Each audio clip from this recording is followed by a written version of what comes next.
नमस्कार। इन भारत पर आपका बहुत बहुत स्वागत है और मैं हूं आपके साथ निहारिका नाथ। और आज इस समय हमारे साथ मौजूद हैं हमारी खास मेहमान ज्योतिष आचार्य चंद्रकांता कौशिक जी, जो कि विशेषज्ञ हैं लाल किताब, वास्तुशास्त्र, वैदिक शास्त्र और अंक शास्त्र की। तो उनसे करेंगे हम खास बातचीत। बहुत बहुत स्वागत है चंद्रकांता जी आपका। नमस्कार दोस्तों। और सबसे पहले हम आपसे ये जानना चाहेंगे, जिस तरीके से 4 चीज़ों में आप विशेषज्ञ हैं, लाल किताब की, वास्तु की, वैदिक और अंक ज्योतिष की, तो इसके बारे में कुछ हमारे दर्शकों को बताइए। जिस तरीके से आप बताती हैं लोगों को लाल किताब देखकर, और जैसा कि हमें मालूम है कि आप बिना जन्म कुंडली के, बिना स्थान के लोगों के भविष्य के बारे में उन्हें बताती हैं। हाँ, बहुत अच्छी बात पूछी आपने निहारिका जी, क्योंकि बिना जन्म कुंडली के, देखो कुंडली देख के तो कोई भी बता सकता है आपको कि आपकी न्यूमरोलॉजी से आपके अंक देख कर कि ये आपकी डेट ऑफ बर्थ है और आपका मिसिंग नंबर ये है तो ये दिक्कत होगी, और डेट ऑफ बर्थ लेके आपके ग्रह देखकर बता सकते हैं कि ये दिक्कत होगी। लेकिन हमारे बहुत सारे दर्शक ऐसे हैं जो कहते हैं हम पे कुछ भी नहीं है, तो उनके लिए ये एक बहुत अच्छी बात है कि आज जो मैं बता रही हूँ छोटा सा एक प्रोग्राम, जैसे मान लो आजकल लोग, अब पढ़ाई का टाइम है, इस समय एग्जाम्स चल रहे हैं बच्चों के, तो थोड़ा सा बच्चे आजकल डिप्रेशन में बहुत जल्दी आ जाते हैं। तो डिप्रेशन से बचने के लिए और बच्चों को इस चीज़ से निकालने के लिए कि वो एग्ज़ाम को अच्छे से दें, अपनी कंसंट्रेशन को बना कर रखें, तो चांदी के गिलास में पानी या चांदी के गिलास में वो दूध ले सकते हैं, चंद्रमा की उपासना कर सकते हैं, शिव जी पर जल चढ़ा सकते हैं। अपनी माता का जितना मान सम्मान करेंगे उतना उनका मन ठीक रहेगा, और मन को एकाग्रचित्र करने के लिए वो चंद्रमा को जितना निहारेंगे थोड़ी देर के लिए, और चंद्रमा के या ओम सोमाय नमः के जाप करेंगे, तो उनको मन की शांति मिलेगी, तथा उनको लगेगा कि हाँ, थोड़ा सा कॉन्फिडेंस बढ़ेगा कि मैं बिल्कुल ठीक हूँ, या मैं डिप्रेशन की तरफ मैं नहीं जाऊँगा, मैं एग्ज़ाम अच्छे से दे पाऊँगा। तो ये एक छोटी सी जैसे है कि जो हमने कुंडली के बिना देखे आज के समय में जो बच्चों के एग्जाम के टाइम के लिए हमने इस चीज को लिया जैसे कि अभी कर सकते हैं। जैसे देखो, कई घर ऐसे होते हैं कि पैसा बहुत है, अंत का पैसा है, लेकिन उनके घर में एजुकेशन जीरो, बिल्कुल जीरो। तो वो कहते हैं हम एजुकेशन कहाँ से खरीदें। तो कुछ लोगों के कुंडली का दोस्तों ऋण लगा होता है, तो बृहस्पति का जब ऋण लगा होता है तो हमारी एजुकेशन कहीं ना कहीं ब्रेक लेती है। 12th तक तो लटक पटक के पास हो जाते हैं, लेकिन डिग्री मिलने में इतनी दिक्कत आती है और बनते बनते काम रुक जाते हैं। तो हम बिना कुंडली देखे ये बता सकते हैं कि आप पे बृहस्पति का ऋण लगा हुआ है। छोटा सा उपाय होता है, आपको स्क्रीन पे नंबर दिया हुआ है, आप फोन करके पूछ सकते हैं मुझसे। बृहस्पति का ऋण आप उतार लेंगे तो आपकी एजुकेशन भी पूरी हो जाएगी, और साथ में जो बनते बनते काम आपके अटक रहे हैं वो पूरे हो जाएंगे। ऐसे छोटे से कुछ उपाय हैं जो मैं आज बताने जा रही हूँ। जैसे मान लो किसी की हड्डियों में दर्द है, हड्डियों में दर्द होता है, और या फिर मुंह में राल आ रही है, या थूक आ रहा है बार बार, और या फिर सरकार से उसको बार बार अपमान मिल रहा है, या फिर कोर्ट केस चल रहे हैं। किसी के ऊपर बिना बात के भी चल जाते हैं, वो दोषी नहीं होता, लेकिन बिना दोष के भी उसके ऊपर कोर्ट केस हो जाते हैं। बहुत सारे ऐसे निर्दोष लोग हैं, और उनका सूर्य पीड़ित है, कहीं ना कहीं उनके ईस्ट में भी दिक्कत मिलेगी। घर में जैसे मैं वास्तु करती हूँ तो मैंने देखा है ईस्ट में कई बार जंग लगे हथियार लगे होते हैं, कोई तलवार पुरानी रखी होती है, कोई नाइफ रखा होता है लोहे का, तो उससे क्या होता है, सरकार से उनके संबंध खराब होने शुरू हो जाते हैं, और पॉलिटिकल रिलेशन लोगों के खराब हो जाते हैं। कुछ पॉलिटिकल लोग भी आते हैं कि कुंडली नहीं है, डेट ऑफ बर्थ नहीं है, बहुत बुजुर्ग हैं, मम्मियों को नहीं याद होता, घर में बच्चे पैदा हुए हैं, तो उनका भी हम देखते हैं कई बार तो बहुत अच्छे लेवल पे जाके एकदम नीचे गिरते हैं। तो देखते हैं जी, घर चेंज किया था, घर चेंज करने के बाद एकदम से हमारे साथ ऐसा हुआ कि हम पॉलिटिकल रिलेशन हमारे लोगों से टूटते हुए चले गए, और हमें हमेशा ऊपर उठने की जगह हम नीचे जाते जा रहे हैं जी। वास्तु किया, हमने देखा उनके घर में, तो उनका पूरा नॉर्थ खराब, उनका पूरा ईस्ट खराब था। ईस्ट में उनके एंटी एलिमेंट थे, उनको हमने ठीक कराया, फिर उसके नाम की वैल्यू को थोड़ा सा ठीक कराया, और ठीक करने के बाद उनका काफ़ी हद तक वो दोबारा इलेक्शन में अचीव किया उन्होंने, और उन्हें बहुत अच्छा लगा कि बिना कुंडली के भी इतना अच्छा उपाय हो सकता है, घर को देखकर या वास्तु को देखकर, या फिर आपकी दुविधा को देखकर कि आप किस दुविधा से गुजर रहे हैं। तो ऐसी बहुत सारी चीज़ें हैं, जैसे आजकल बहन बेटियों से रिलेशन बहुत लोगों के बिगड़ जाते हैं। नस नाड़ियों की दिक्कत मैं देख रही हूँ, हर तीसरे बंदे को है कि नसों में दर्द है, तो नसों में दर्द है। दांतों में अगर 30 साल से पहले आपको अगर दर्द होना शुरू हो जाता है, या कैविटी लग जाती है, या फ्रंट के दांत टूट जाते हैं, तो आधा ये लगा लो कि बुध इस चीज़ का कारक है। बुध हमारी बुद्धि का भी कारक है, बुध हमारे ज्ञान का भी कारक है। तो बुद्ध दुर्गा देवी भी है, बुद्ध छोटी कन्याएं भी हैं जो लोग आने नहीं देते हैं आजकल। जी। वो कहते हैं कन्याएं नहीं होनी चाहिए, उन्हें नहीं पता कि कहीं ना कहीं वो बुद्ध का ऋण लगा के बैठे हैं। अगर कन्या नहीं होगी, दुर्गा माता की उपासना नहीं होगी, तो बुद्ध के ऋण की वजह से उनको नस नाड़ियों की दिक्कत, अचानक से माइग्रेन की दिक्कत भी हम कहीं ना कहीं बुद्ध से ले सकते हैं, और या फिर उनके दिमाग से रिलेटेड कोई भी दिक्कत हो, या तुतलाना हो भाषा का, वो भी सुगंध, कईयों को दुर्गंध और सुगंध नहीं आती है। बहुत लोग बोलते हैं कि मैडम आपको इतनी जल्दी कैसे पता लग जाता हो, आप क्या वो पुलिस वाले एल्सेशियन डॉग हो क्या? मैं कहती हूँ नहीं, बुध अच्छा है भाई, मेरा बुध अच्छा है तो मुझे खुशबू बहुत जल्दी आती है, स्मेल बहुत जल्दी फील हो जाती है। तो हम इस चीज से देख सकते हैं कि ये इसको इस वाले ग्रह से रिलेटेड प्रॉब्लम है और हमें उसका उपाय करना है जो जनरली किसी को नुकसान नहीं देता। जी चंद्रकांता जी, देखिए ग्रहों के प्रभाव पर बहुत बात की जाती है। आप भी कहती हैं कि ग्रह जो होते हैं हमारे कार्यों को बताते हैं, हमारे स्वास्थ्य को बताते हैं, हमारे करियर को बताते हैं। तो किस तरीके से ग्रहों का प्रभाव पड़ता है एक नॉर्मल जीवन पर, जब हमें पता नहीं रहता है कि किस तरीके के कार्य हम करने वाले हैं, आगे हम भविष्य में क्या करेंगे। बहुत उलझने आजकल जैसे लोगों के मनों में दिखती है कि डिप्रेशन हो जाता है, पता नहीं चल पाता है कि किस चीज़ का डिप्रेशन है, लेकिन डिप्रेशन रहता है, किसी भी चीज को लेकर कॉन्फिडेंस नहीं आ पाता है लोगों के अंदर। तो ग्रहों का प्रभाव इस तरीके के, मतलब जीवन में ग्रहों का प्रभाव। देखिए जीवन में ग्रहों का प्रभाव तो साक्षात आप सूर्य देव को देख लीजिए जी। सौर मंडल में 9 के 9 ग्रह घूमते हैं जी। और वेद तो नॉर्मली, अब हिंदू हैं तो वेद तो सब जानते ही हैं जी। कि भाई वेदों को, इसमें ज्योतिष को वेदों का चक्षु, आंखें कही गई हैं। अगर आंखें नहीं है तो हम कुछ नहीं देख सकते, है ना। जी। तो ज्योतिष इतनी बड़ी अगर पदवी है, तो इसे अगर हम थोड़ा सा डिटेल में जाएं, इसको हम थोड़ा सा अगर ये लगाओ कि इसके अंदर हम पूरा गहराई में डूब कर निकाल कर लाएं, तो ये लगा लो कि एक तरह से वैद है। क्योंकि अगर पहले, जब बहुत पहले देखते थे आप लोग, ना डॉक्टर होते थे ना वैद्य होते थे, तो हम आए हुए लोगों के अनुभव को देखते थे, वो किस नक्षत्र में आया है, सूर्य उस वक्त किस तरफ को है, और उसको हमें कौन सा ग्रह में वो पीड़ित है, और वैद्य जो है नाड़ी को देखकर और उस नक्षत्र और उस दिशा को देखकर उसकी बीमारी का अंदाजा लगा लिया करते थे, और बिल्कुल सही होते थे। और उनकी उम्र भी भगवान की दया से 100 और 90 के आसपास होती थी, जो आजकल केवल 60 और 70 तक रह गई है। जी। और जिस तरीके से अभी आप बात कर रही थी लाल किताब की, लाल किताब बहुत अहम मानी जाती है, और बहुत से लोगों के मन में ये भ्रम है कि जो लाल किताब है वो टोने टोटके या इस तरह के कोई गलत उपाय या काला जादू की तरफ भी लोग इसे ले जाकर देखते हैं। तो आप ये बताइए कि जो लाल किताब, जिसके आप विशेषज्ञ हैं, वो किस तरीके से काम करती है, लाल किताब का क्या प्रभाव है? ये आपने बहुत अच्छा सवाल किया है, क्योंकि बहुत लोगों को लगता है कि लाल किताब कोई टोटके वाली है क्या, कोई टोटके कराती है क्या। नहीं यार, लाल किताब बहुत ही अच्छा एक समाधान है आसान जिंदगी को जीने का। ये एक ग्रंथ है, और जो कि जो वैदिक ज्योतिष से ही निकला हुआ है। वैदिक ज्योतिष थोड़ा सा और फैला हुआ है, उसके बिना लाल किताब नहीं है। यहाँ पे भी वैदिक ज्योतिष का होना बहुत जरूरी है, उसकी भी समझ होनी चाहिए। और लाल किताब के अंदर एक सीधा सा फंडा है कि अगर आप यहाँ पर खड़े हो और मैं देख रही हूँ कि आपकी आईज में दिक्कत है, तो मुझे पता है कहीं ना कहीं यहाँ पे आपका जो रिलेशन है वो चंद्रमा, शुक्र और शनि से हो रहा है।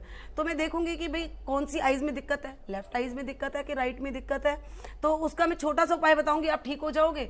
तो वो उपाय जो होते हैं लाल किताब के, वो एक टोटके ऐसे नहीं होते कि किसी को हार्मफुल करें या किसी की जिंदगी को खराब करें। वो इतने आसान से एक उपाय होते हैं जिन्हें लोगों ने टोटकों का नाम दे दिया है। वो टोटके ना होकर वो एक छोटे से उपाय होते हैं जिनसे वो अपनी पूरी जिंदगी को बदल के और चार चांद लगा सकते हैं और बहुत अच्छे से जिंदगी जी सकते हैं।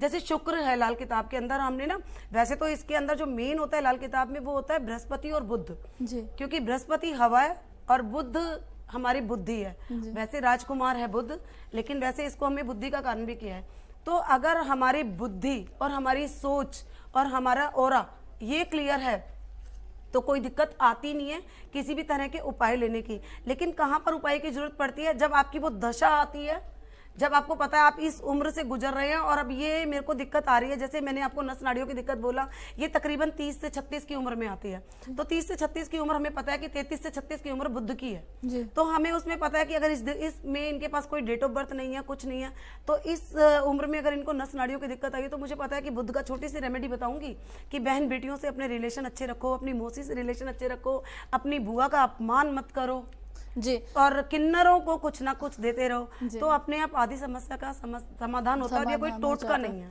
जी। और जिस तरीके से आप रिश्तों की बात कर रहे हैं, आज के टाइम पे अगर हम देखते हैं तो बहुत सारे लोग, बहुत सारे बच्चे, या मतलब बहुत लोगों की ये दिक्कतें रहती हैं कि उनके रिश्ते उनके घर वालों से, उनके परिवार वालों से, उनके माता पिता से या उनके दोस्तों से जो रिश्ते हैं वो कहीं ना कहीं बिखरे हुए हैं आजकल की जो पीढ़ी है।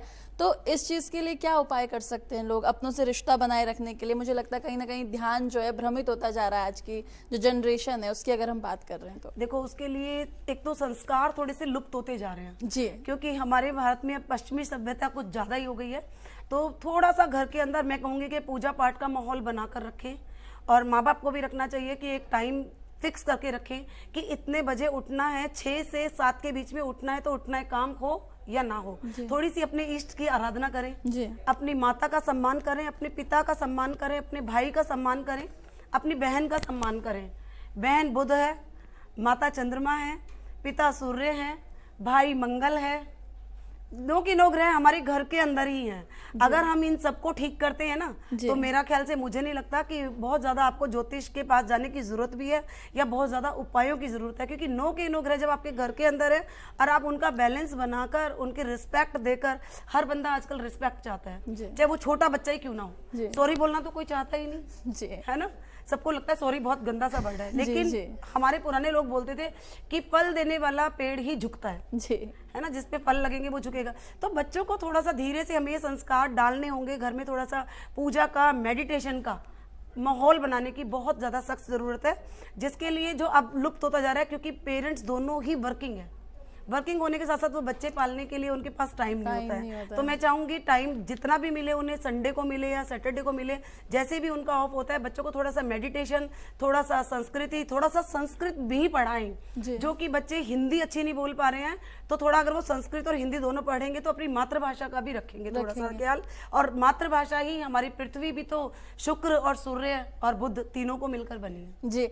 और देखिए चंद्रकांता जी, अगर हम वास्तु शास्त्र की अगर बात करें, क्योंकि आज के जीवन में मुझे लगता है वास्तु शास्त्र पे भी बहुत लोग बातें करते हैं, बहुत लोग मानते हैं, तो किस तरीके से आपसे किस तरीके के सवालात दर्शक करते हैं, आपके जो भी लोग आपसे पूछते होंगे, वास्तु शास्त्र का कितना प्रभाव है आज के जीवन? देखो सबसे पहले मेरे पास जो आते हैं आजकल, जो यंगस्टर आते हैं, वो कहेंगे सरकारी नौकरी चाहिए जी सबसे पहले उनको नौकरी की दिक्कत होती है।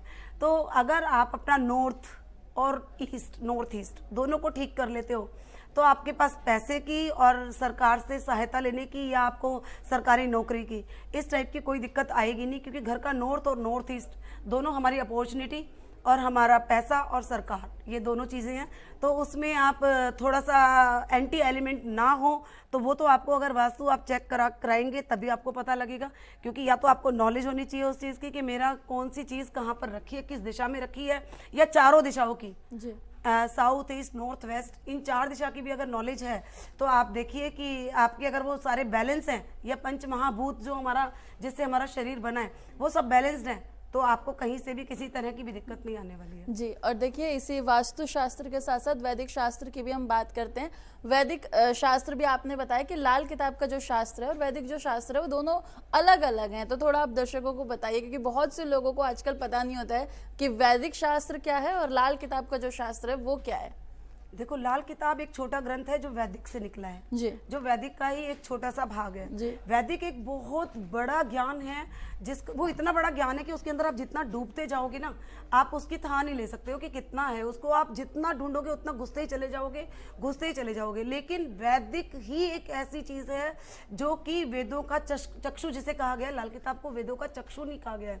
और वैदिक में जब आप ढूंढोगे किसी भी चीज को, जैसे अब आप हनुमान जी को देखो, हनुमान जी ने बहुत पहले 100 योजन दूरी रामायण में लिखा हुआ है, जो आज साइंटिस्ट ने निकाला है वो बहुत पहले से लिखा हुआ है। तो हमारे ग्रंथ, हमारे वेदों ने तो बहुत पहले से उस चीज को निकाल के लाके रख दिया है, तो कहीं ना कहीं तो है ना वेद पुराण हमारे, तो वो जीवित हैं, वो हैं, तभी अब इस पृथ्वी पर आज हम लोग हैं। और अच्छे अच्छे जो साधु हैं, जो बहुत ही अच्छे ज्ञानवान हैं वो हैं, तो उसी की वजह से ये देश चल भी रहा है। जी। अगर सारे अच्छी नहीं आत्मा होते नहीं हैं होंगे तो। तो देश भी नहीं चलेगा। और देखिए अंक ज्योतिष की भी हम बात कर लेते हैं। अंक ज्योतिष देखिए आजकल हम देख रहे हैं कि बहुत सारे लोग हैं जो अपने नाम पे कुछ अक्षर बढ़ा लेते हैं, कुछ कम करा लेते हैं, अंकों के द्वारा अपना भविष्य देखते हैं। तो देखिए चंद्रकांता जी, जो अंक ज्योतिष है किस तरीके से काम करता है हम लोगों के जीवन में?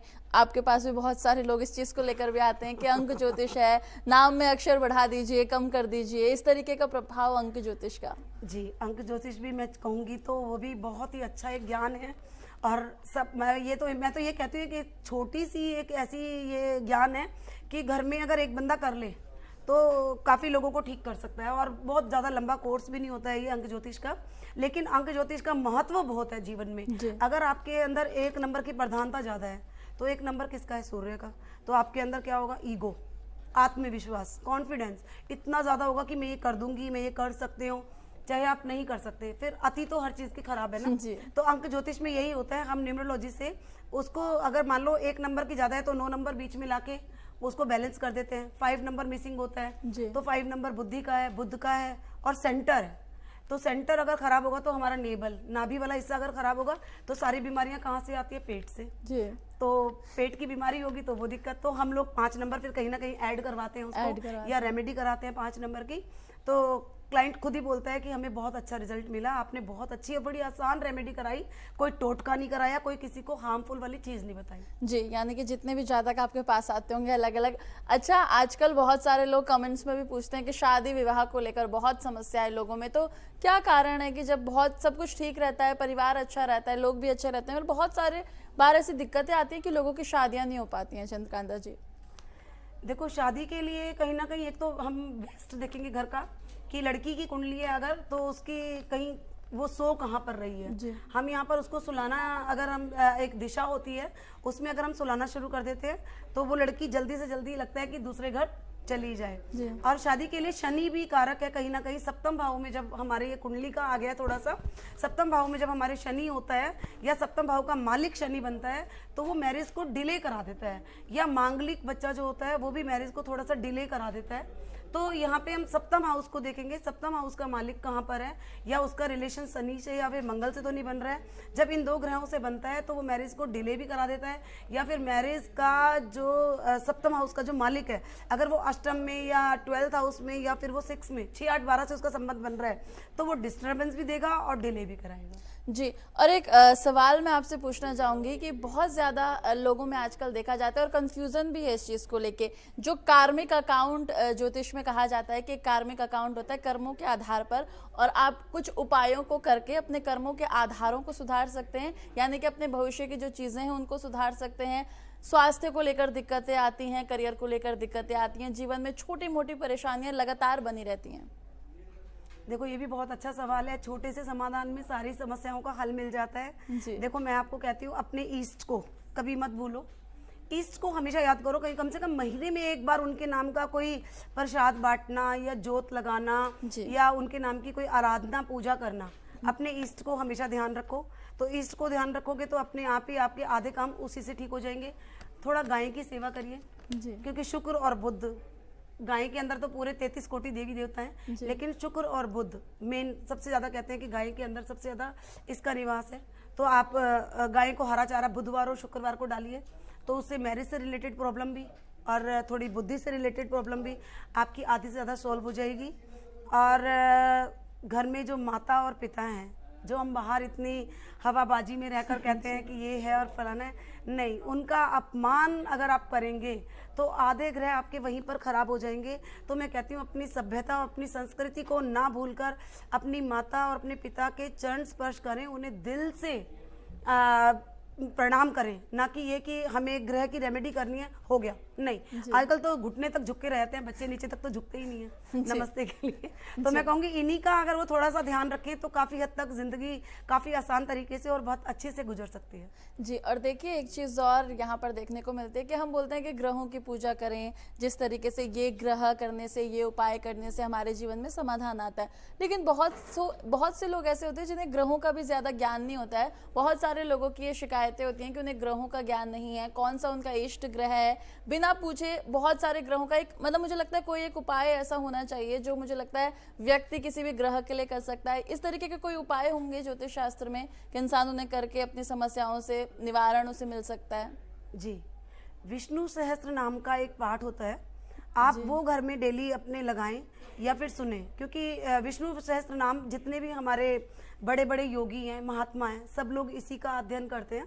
अगर आप विष्णु सहस्त्र नाम का पाठ घर में पढ़ते हैं या सुनते हैं, उससे आपकी अनेकों समस्याओं का समाधान, नौकरी का समाधान, इष्ट का समाधान, सूर्य का समाधान, क्योंकि किसी को अपना इष्ट नहीं मालूम है तो आप इष्ट की जगह विष्णु सहस्त्र नाम का पाठ पढ़ें। किसी का कोई भी इष्ट हो, विष्णु सहस्त्र नाम में वो सारे के सारे इष्ट कवर हो जाते हैं।